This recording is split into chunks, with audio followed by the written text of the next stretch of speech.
She flew across an ocean with a strategy, with expectations, with leverage she believed was untouchable, and in just 47 minutes, every single illusion collapsed into silence. Other point to make is Harry and Meghan were kept waiting, encircling Highgrove for some considerable length of time. She arrived thinking this was her moment. The return, the reset, the carefully staged re-entry into a world she had once rejected so loudly. But instead of a grand welcome, instead of cameras flashing, instead of a carefully crafted narrative of reconciliation, what unfolded was something colder, quieter, and far more revealing. No photograph, no statement, no visible warmth, just a door that opened briefly and then closed again, harder than before. And that silence, that wasn't accidental. That was the message. Because for years, Harry and Meghan had built a story freedom, independence, breaking away from an institution they claimed was broken. But suddenly, they were back, not publicly, not proudly, slipping in through a side gate, unseen, unannounced, almost concealed, sitting in a car, waiting for permission, waiting for a decision that wasn't theirs to make anymore. And that detail, small on the surface, explodes when you look closer, because it tells you everything about who was really in control. And then comes the question nobody asked loudly enough: if this was a family reunion, why did it feel like a negotiation? Prince Harry will be travelling to the UK alone, at least for the first week of his visit. Just to add to the chaos and confusion, though, was where he would stay. Because the story we were given, clean, simple, controlled, a scheduled event in Birmingham, a legitimate reason for Harry to be in the UK, a public-facing explanation that made everything look normal. But behind that neat narrative, something else was unfolding entirely. Meghan wasn't supposed to be there, the children weren't supposed to be there, no arrangements had been made. And yet, overnight, everything changed. Suddenly, she was there, quietly, strategically, almost like a move made under pressure rather than choice. And the way they arrived, it wasn't a homecoming, it was an operation, slipping through gates under the cover of a Chanel luncheon, blending into traffic, avoiding attention. No announcement. No cameras, no acknowledgement. It wasn't a return of family, it looked like a window had been opened for them, briefly, and they knew it could shut at any moment. At the exact same time, Harry was somewhere else entirely, smiling for cameras, playing pickleball, talking about pride and family. Two completely different realities happening on the same day. One public, one hidden, one controlled, one uncertain. And when you line those two realities up side by side, something starts to feel off, because nothing about this was spontaneous. Nothing about this was emotional. Everything about this was managed. And the question that lingers like a shadow: who was managing it? Because the answer isn't who they thought. Before they even stepped into that room, before a single word was spoken, the ground beneath them had already shifted, quietly, precisely, without any announcement. And to understand that shift, you have to look at the pressure building long before Highgrove. This wasn't just a visit. This was a last move, a final card played when every other option had started to fall apart. Tom Bower didn't soften it. He didn't dress it up. Two words: desperation and failure. And when you trace the pattern leading into that moment, it becomes impossible to ignore. Meghan, the Duchess of Sussex, be travelling to the UK with their kids or not? Those were the questions that have been swirling around in recent days.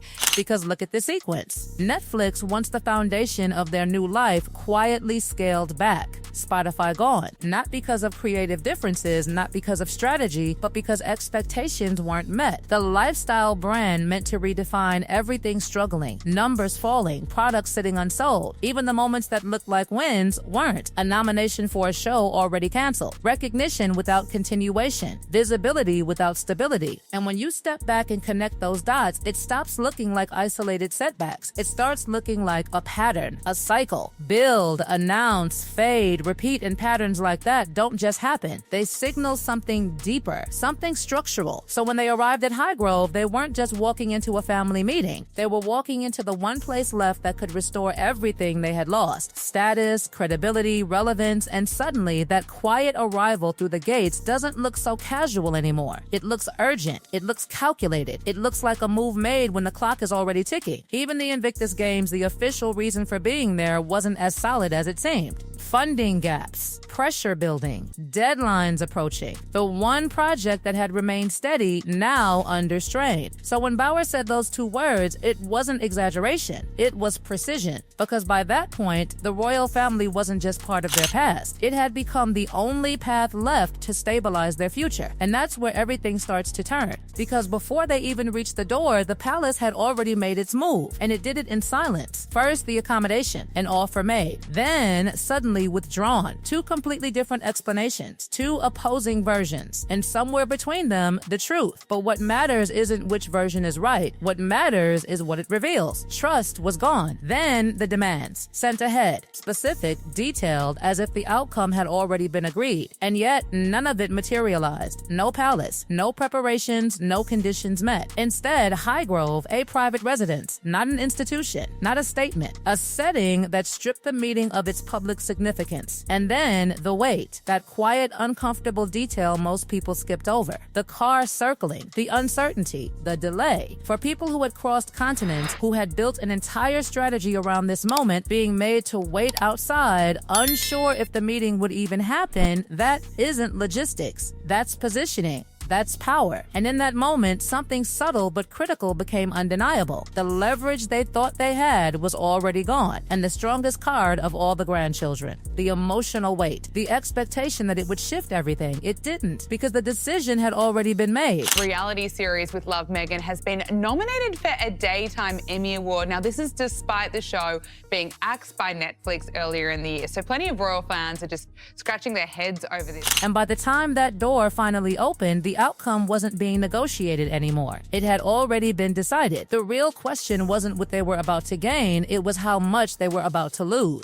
To hand Buckingham Palace to Prince Harry in just a matter of weeks after everything.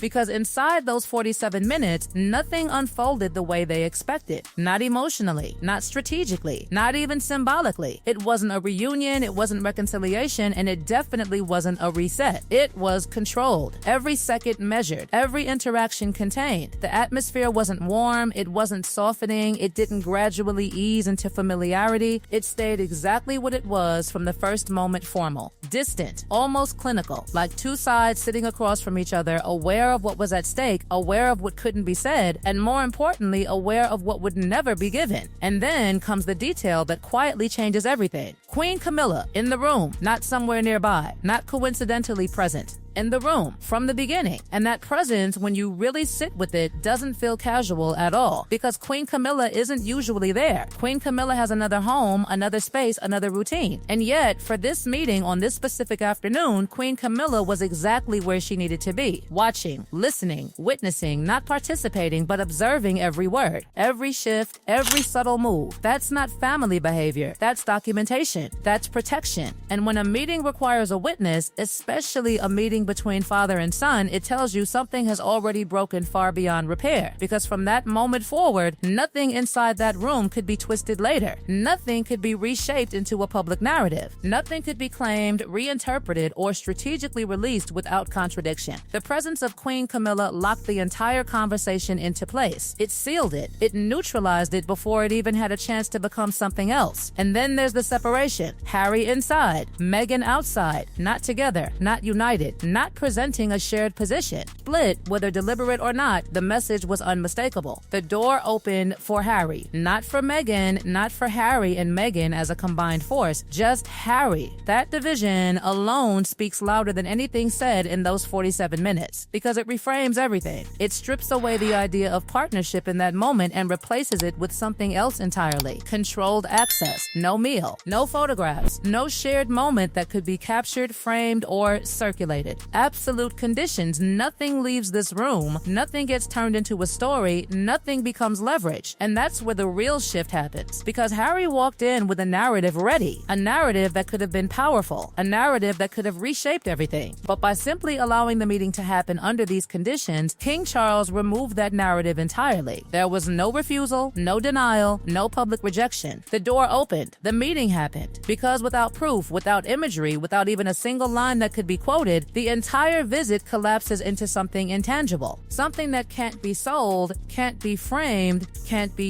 used. And that brings us to the detail that quietly sat at the center of everything: the photograph. One image, that's all it would have taken. King Charles with Archie and Lilibet, a moment frozen, shared, released into the world. It would have changed everything overnight. Public perception, commercial value, narrative direction. It would have been the reset they needed. That contrast is impossible to ignore because one side didn't need a moment to validate relevance, the other needed it desperately and didn't get it, which leads to the one wall that wasn't even in that room: Prince William. Absent, silent, unmoved, and that absence carries more weight than anything that happened inside Highgrove. Because without Prince William, nothing truly shifts. No reconciliation becomes real, no reset becomes permanent. And while that door remained closed, something else collapsed entirely: the courtroom. The verdict: brutal, direct, final, claims dismissed, evidence rejected. And suddenly, the legal battle that had been positioned as a fight for truth turned into something else entirely: a loss, a costly one, a destabilizing one, financial pressure mounting, questions rising, insurance uncertainty looming. And then another quiet detail that changes everything: a stop in the south of France, a conversation not about family, not about reconciliation, but about money, about funding, about survival. And the response? 4 words that cut through everything: not support, not sympathy, refusal. And when you line those moments up: request denied, case lost, meeting controlled, they stop looking like separate events. They start looking like a sequence, a collapse across multiple fronts, all within days. And underneath it all, the numbers don't lie. The cost of maintaining that life, the burn rate, the pressure, the timeline narrowing, the margin shrinking. And suddenly, those 47 minutes at Highgrove don't feel like a visit anymore. They feel like a final attempt, a last effort to shift direction before something irreversible happens. Because in the background, quietly moving, is something even bigger: the question of titles, the foundation of identity, the core of everything that still holds value. And if that shifts, if that changes, then everything built on top of it starts to unravel, which means those 47 minutes weren't just about the past.